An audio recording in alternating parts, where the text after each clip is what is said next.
श्री अखंड विद्यानंद जी महाराज की जय। सद्गुरु मौनी बाबा भगवान की जय। श्योहम श्योहम श्योहम। आगे की कथा सुने। एक बार मौनी बाबा जी बुलंदशहर से अरुण गुप्ता के घर ठहरे हुए थे। यह लगभग 2010-11 की बात है। विनीता भी उनके दर्शन को पहुंची। गुरु जी वहाँ अपने कमरे में उस समय अकेले ही बैठे थे। वे विनीता से कहने लगे कि उनका कई दिनों से पेट खराब है। इन्होंने सोचा कि मैं जो भोग लाई हूँ वह खिलाना तो ठीक नहीं रहेगा, पर फिर क्या खिलाऊं इन्हें। कुछ टाफियाँ थीं इनके पर्स में, अतः इन्होंने एक टाफी निकाली और गुरुजी को निवेदन की। मौनी बाबा बोले, डॉक्टर साहब इनको पानी के संग खाएं। विनीता क्या कहती, ये कोई दवा थोड़े ही थी, टाफी थी। परंतु गुरुजी पूछ रहे थे सो इन्होंने विस्मय से ही कह दिया, नहीं ऐसे ही चूस लीजिए। उन्होंने गोली टाफी अपने मुंह में डाल ली और चूसने लगे।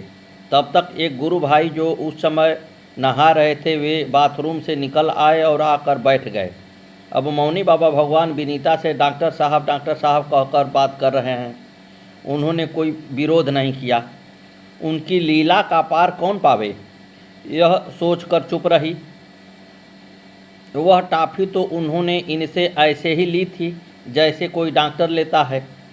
वे गुरु भाई जो कुछ दिनों से मौनी बाबा की सेवा में थे, इनसे बोले, बहन जी बीमारी की वजह से इनका दिमाग कुछ ऐसा ही हो गया है, इसी से भूल से आपको डॉक्टर साहब कह रहे हैं।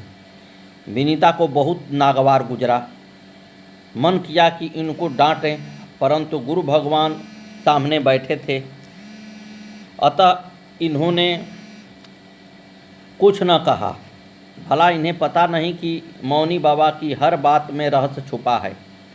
अगले दिन जब विनीता फिर उनके दर्शन को पहुंची तो मौनी बाबा सबको बताने लगे, इसकी माँ डॉक्टर है, हमारा पेट खराब रहल, एक गोली हमें दी और हमारा पेट ठीक हो गया। एक गोली में हम ठीक हो गई नहीं, बहुत बढ़िया डॉक्टर है।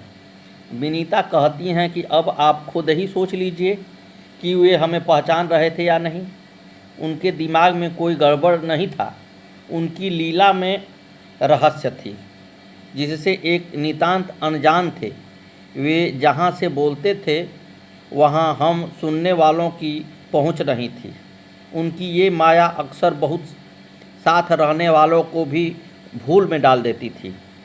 विनीता कहती हैं कि हमने कितनी ही बार देखा, सबके बीच घिरे रहकर भी वे जब किसी से कुछ कहना चाहते तो कह देते थे और उस बात को केवल वही समझता था जिसके लिए वह कहते थे। अन्य लोग उन बात से अनजान रहते और सोचते कि मौनी बाबा ने जाने क्या कह रहे हैं। सद्गुरुदेव भगवान की जय। श्री परम ब्रह्म परमेश्वर की जय। इस सिलसिले में विनीता एक घटना का जिक्र करते हुए बताती हैं कि इनके मकान मालिक के पुत्र वैभव को मौनी बाबा से स्वाभाविक प्रेम था। वह जब गाज़ियाबाद नौकरी करने लगा तो उसकी मुलाकात वहाँ एक संत महात्मा थे जिनका नाम डॉक्टर राजेंद्र सक्सेना है। वैभव ने उनको अपना गुरु मान लिया। फिर भी उनका स्वाभाविक प्रेम मौनी बाबा से बना रहा और वह कभी कभी विनीता के साथ उनके दर्शन करने आ जाता था। डॉक्टर सक्सेना जी को उनके भक्त प्रेम से भैया जी कहते हैं। भैया जी को गुरु मानने के बाद जब वह मौनी बाबा से मिलने आया तो क्या लीला हुई, इसको ध्यानपूर्वक सुने। मौनी बाबा भगवान ने कुछ मुस्कुराते हुए विनीता की ओर देखकर कहा, अरे तेरे गांव के घोट मुंड सिर रहे, रुद्राक्ष की माला पहनते थे, का नाम रहल उसका।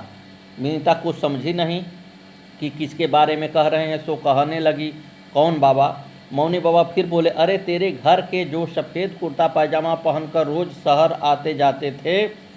अब तो याद आ गया विनीता को। जब वो छोटी सी थी तो अपने भाई के साथ स्कूल जाने के लिए बस से के इंतज़ार में खड़ी रहती थी। साथ में इनके एक ताऊ जी भी अक्सर बस की प्रतीक्षा में खड़े रहते थे। वे कचहरी जाया करते थे। सफ़ेद कुर्ता पैजामा, घोट मुंड सिर, रुद्राक्ष की माला धारण किए हुए। नाम था राजेंद्र सिंह। परिवार के बच्चे बूढ़े सब उनको राजेंद्र भैया जी के नाम से जानते थे। एक गुरुदेव से बोली, हाँ गुरुजी, एक थे राजेंद्र भैया जी। फिर सोचने लगी, बड़े भाग्य हैं भैया जी के, आज गुरुजी उन्हें याद कर रहे हैं। परंतु फिर गुरुजी मौनी बाबा ने उस बात को वहीं छोड़ दिया और बताने लगे, अरे एक अस्पताल खुली हो गाजियाबाद में, हम गयल रहनी, बहुत बढ़िया अस्पताल हुई, दवा तो एक ही है, जहाँ भी उन्हें दवा देहल जाला जो यहाँ अस्पताल में देहल जाला। विनीता ने सोचा, वैभव को किसी अस्पताल के बारे में बता रहे हैं जो शायद उसने देखा है। घर लौटते समय वैभव ने विनीता से पूछा, आंटी आप समझी बाबा हमसे क्या बात कर रहे थे? विनीता ने कहा, क्या? तब वैभव ने अपने मोबाइल में इन्हें अपने गुरु भैया जी राजेंद्र सक्सेना की फ़ोटो दिखाई और कहा, देखिए आंटी, घोट मुंड सिर, रुद्राक्ष की माला, सफ़ेद कुर्ता पैजामा, नाम भी यही राजेंद्र भैया जी। आपसे ही कहलवाया गुरुजी ने, पर आप जान नहीं पाई। वे गुरुजी की बात कर रहे थे और कह रहे थे कि वही दवा वहाँ भी मिलती है जो यहाँ मिलती है, भव रोग की दवा। विनीता तो चकित रह गई। गुरुजी मौनी बाबा ने वैभव से सारी बात भी कर ली और बाकी भक्तों को कुछ समझ में भी नहीं आया कि क्या बात हो रही है। ऐसे थे हमारे सद्गुरु मौनी बाबा भगवान, कोई उनके बारे में क्या कहेगा और क्या ही समझेगा। परंतु आनंद मूर्ति, वे सच्चिदानंद ब्रह्म कहे बड़े ही कल्याणकारी करुणामय देव हैं। विश्वास करने पर भक्त का सब कल्याण खुद ब खुद हो जाता है। सद्गुरुदेव भगवान की जय। श्री परम ब्रह्म सद्गुरु मौनी बाबा भगवान की जय। इस बार मौनी बाबा ने वैभव को आश्वस्त कर दिया कि दवा तो वही है और उसे भैया जी के चरणों में बैठने के लिए कह दिया कि जिसको जहाँ नज़दीक पड़े वहीं चला जाए। परंतु मन भला इतनी जल्दी मानता कहाँ है। वह फिर से विनीता के संग मौनी बाबा को दर्शन को गया और उनके लिए एक गुलाब का फूल ले गया।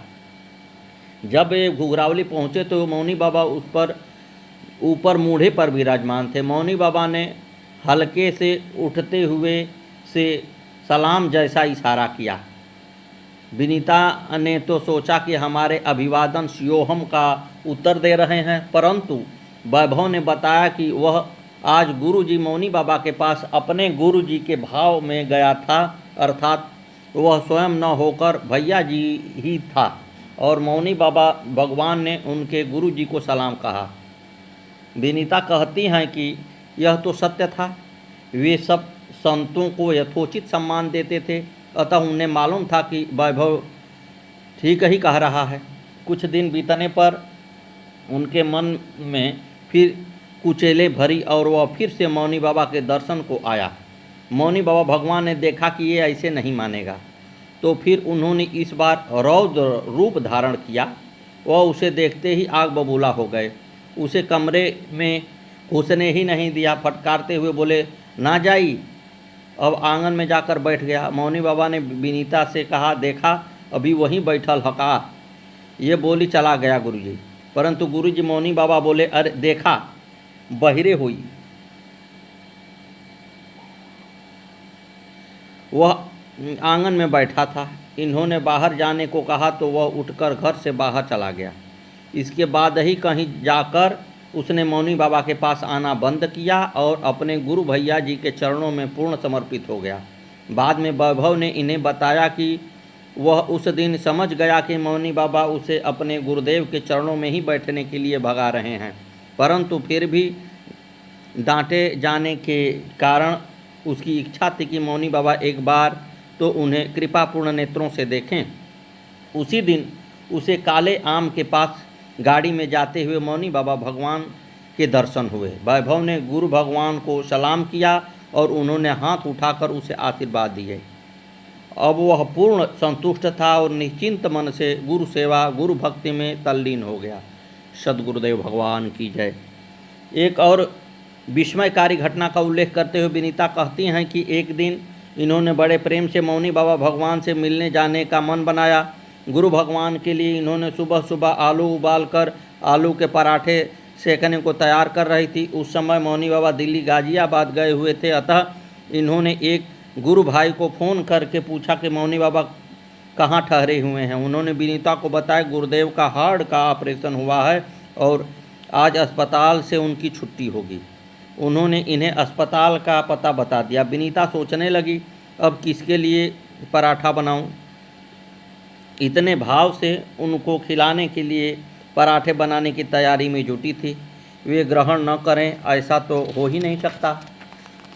इन्हें बुढ़िया और कुत्ते वाली कथा याद आई जो मौनी बाबा ने अभी इन्हें सुनाई थी। बुद्धि तो रह गई किनारे और अपनी मस्ती में ये पराठे सेकने लगी। पूरे विश्वास के साथ अभी आ गए मेरे बाबा किसी रूप में और अवश्य ही खाएंगे। अभी पहला पराठा सेका ही था कि सीढ़ियों पर किसी के चढ़ने की आवाज़ सुनाई दी।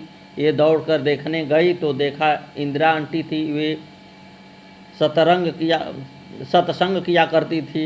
इन्होंने उनसे पराठा को खाने के लिए कहा तो इंदिरा आंटी बोली चलो भगवान का प्रसाद मिल गया। आज तो मैं बिना खाए ही जल्दी जल्दी घर से निकल पड़ी कि आज रविवार है और तुम कहीं मौनी बाबा के यहाँ जाने के लिए निकल न जाओ। आज मैं भी चलूँगी तुम्हारे साथ उनके दर्शन को। विनीता तो प्रसन्नता से भाव विभोर हो रही थी। बड़े प्रेम से भोग लगाया मौनी बाबा भगवान ने इंदिरा आंटी के रूप में। खा पीकर फिर ये दोनों मौनी बाबा से अस्पताल में जाकर मिली। उनकी छुट्टी होने वाली थी। सभी लोग गाजियाबाद योगेश हरिकेश घर पहुँचे और गुरु भगवान के पावन सानिध्य में कुछ अमोघ घड़ियाँ बिताई। सदगुरुदेव भगवान की जय। श्री मौनी बाबा भगवान आए नमो नमः। गुरु भगवान मौनी बाबा को स्मरण करते हुए विनीता कहती हैं कि मौनी बाबा को अपने भक्तों से असीम करुणामय प्रेम था, परंतु किसी कारणवश वे इस प्रेम को छुपा कर रखते थे, जाहिर नहीं करने देते थे। मौड़ी के रामरती माता की ननद जगपाली से संबंधित एक हृदयग्राही घटना बताते हुए विनीता ने बताया कि एक दिन वे मौनी बाबा के दर्शन करने रामा पंडित जी के घर गोरावली पहुंची। जगपाली भी वहां दर्शन की लालसा लिए बैठी थी और भी दो एक भक्त थे। मौनी बाबा भगवान कहीं गए थे और उनके लौटने का समय हो चला था। वैसे तो मौनी बाबा 3:30-4 बजे तक आ ही जाते थे, परंतु आज कुछ विशेष विलंब हुआ। जगपाली को 4:30 बजे कहीं पहुंचना आवश्यक था। वे बड़ी उत्सुकता से मौनी बाबा की बाट देख रही थी और कह रही थी कि वे 4 महीने से बाबा का दर्शन नहीं कर पाई है और आज भी कहीं पहुंचना है। जब 4:30 बज गए और मौनी बाबा न आए तो वे आंखों में आंसू भर लाई और निराश होकर चली गई। वे एक लोई मौनी बाबा के लिए भेंट लाई थी जिसे वे उनके कमरे में रख गई। थोड़ी ही देर में वातावरण बदल गया। एक निस्तब्ध छा गई। शांत मौन गहन निष्प्रंदता, जैसे वातावरण किसी रहस्यमय गर्भ में परिपूर्ण हो गया। विनीता का दिल धड़कने लगा। ऐसा तब महसूस होता था जब मौनी बाबा कहीं नज़दीक होते। मुश्किल से 15 मिनट बीते होंगे कि मौनी बाबा की गाड़ी द्वार पर आ गई। ये तो रसोई के बगल वाले कमरे में जाकर छुप गई और वहाँ एक झरोखे से मौनी बाबा को देखने लगी। 2 लोगों ने उन्हें दोनों तरफ से संभाल रखा था। वे सीधे अपने कमरे में पहुँचे और लोई वगैरह सब उठाकर फेंक दिया। थोड़ी देर बाद वे शांत हो गए और फिर करीब आधे घंटे बाद जो कुछ फेंक फाँक दिए थे उसे मंगवाया। अब विनीता भी उनके चरणों में जा बैठी। रचना बताने लगी कि कौन कौन आया था और क्या क्या रखा गया है। फिर वे रसोई में चली गई। मौनी बाबा ने धीरे से लोई उठाई और उसे धीरे धीरे खोला। वह लोई उन्होंने सिर से ओढ़ ली और एक हाथ से ठुड्डी के नीचे लोई पकड़कर ऐसे बैठ गए जैसे कोई छोटा बालक सर्दी में माँ ने ओढ़ाकर बैठाया हो। भोला भाला सा मुखड़ा लोई में से झांक रहा था और प्रेम परिपूर्ण नेत्र से भी भक्त की याद। मौनी बाबा ने वह लोई 2 घंटे तक ओढ़े ही रही। वे उसे ओढ़कर बिल्कुल चुपचाप बैठे रहे। उनकी बाहर दिखावे वाली कठोरता के भीतर अंदर की मक्खन जैसी कोमलता प्रेम को देखती ही रह गई विनीता। इतना छुपा के रखा हुआ प्रेम पाने वाले को भनक तक नहीं। विनीता कहती हैं कि शायद यदि भक्त उनका अपने प्रति यह प्रेम देख पाते तो संसार भूलकर उनके चरणों में ऐसे लिपट जाते कि फिर छोड़ते ही नहीं, अपने घरों को फिर जाते ही नहीं। तभी मौनी बाबा इसे ऐसे छुपा कर रखते थे। सद्गुरुदेव भगवान की जय। विनीता कहती हैं कि ऐसे ही एक बार बुलंदशहर की सावित्री तथा उनकी पुत्री पूनम इनके साथ मौनी बाबा को दर्शन करने आई। गुरु भगवान ने विनीता को तो छत पर आने दिया, परंतु उन दोनों को भगाने लगे। सावित्री रोने लगी तो मौनी बाबा ने उन्हें नीचे बैठने की अनुमति दे दी। पूनम नोएडा से उनके दर्शन करने आई थी। वह बोली, दर्शन दे दिए, यही क्या कम है। विनीता ने हाथ जोड़कर गुरु जी से प्रार्थना की तो वे बोले, अच्छा तो एक को बुला लाई। ये नीचे गई और बताया कि गुरु भगवान ने एक को आने की अनुमति दी है। माँ बेटी ने एक दूसरे को देखा। पूनम बोली, मम्मी तुम चली जाओ। सावित्री ऊपर आई और मौनी बाबा ने स्नेहपूर्वक उनसे वार्तालाप किया। पूनम मौनी बाबा की मर्जी मानकर नीचे ही बैठी रही। जब ये लोग वापस जाने लगी तो सावित्री तो जल्दी से चप्पल पहनकर बाहर निकल गई और पूनम और विनीता पीछे रह गई। जूता चप्पल पहनकर विनीता ने पीछे मुड़कर मौनी बाबा की तरफ एक बार फिर देखा तो देखा कि उनका दाहिना हाथ आशीर्वाद की मुद्रा में उठा हुआ है। ये तो पलक झपकते ही समझ गई कि ये आशीर्वाद खास किसके लिए है। ये बोली, देखो देखो पूनम, बाबा तुमको आशीर्वाद दे रहे हैं। पूनम ने पीछे मुड़कर देखा और निहाल हो गई। खुशी से उसकी आंखें भर आईं। विनीता समझ गई कि उनके संतोष, नम्रता और निस्वार्थ से मौनी बाबा भगवान विशेष प्रसन्न हुए और वह प्रेम से उनकी आज्ञा पालन करके नीचे ही बैठी रही। तो गुरु भगवान मौनी बाबा ने उनको ऐसे हाथ उठाकर आशीर्वाद दिया जैसा इन्होंने उन्हें किसी को देते नहीं देखा था। सद्गुरुदेव भगवान की जय। विनीता कहती हैं कि इस तरह गुरु जी मौनी बाबा ने अनेकों बार अपने करुणामय पावन प्रेम भरे हृदय के इन्हें दर्शन दिए। एक बार मौनी बाबा की एक शिष्य ने विनीता से कहा कि मौनी बाबा फलाने फलाने लोगों को अपने पास बैठाते हैं, ऐसे ऐसे उनके कर्म हैं, फिर भी वे अपना प्रेम उन पर लुटाते हैं और हम जो वर्षों से उनकी भक्ति सेवा में संलग्न हैं, हमें तो पास खड़े भी नहीं रहने देते, जाते ही भगाते हैं। ये कुछ भी न बोली। जब ये मौनी बाबा से मिलने गई तो अंतर्यामी गुरु भगवान ने स्वयं ही उनको बताया। लोग कहते हैं कि हम ऐसे वैसे लोगों को पास बैठाते हैं। अरे तब बीमार डॉक्टर के पास ना आई तो कहाँ आई? क्या डॉक्टर मरीजों को भगा देता है? विनीता कहती हैं कि वे तो पतित पावन हैं, दीनानाथ हैं, शिव हैं। पतित और दीन जनों की को यदि वे भी शरण में न देंगे तो वह कहाँ जाएंगे और कैसे उनका उद्धार होगा? अजामिल, गणिका, वाल्मीकि, अंगुलीमाल, अम्रपाली इत्यादि को कौन नहीं जानता। यही तो प्रभु के परम पावन करुणामय स्वरूप को प्रकाश करते हैं। ऐसे परम पवित्र पिता परमेश्वर स्वरूप मौनी बाबा ही तो इस कलिकाल के दीन जनों की एकमात्र आशा हैं। भटकते हुए को का लौटाना प्रभु की अनंत गुनी करुणा कृपा है।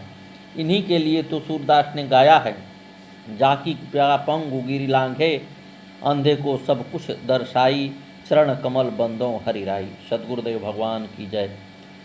वह तो मच्छर को ब्रह्म और ब्रह्म को मच्छर कह सकते हैं। समस्त सृष्टि उनकी है तो है। सद्गुरुदेव भगवान की जय। श्री मौनी बाबा भगवान नमो नमः। आगे की कथा कल।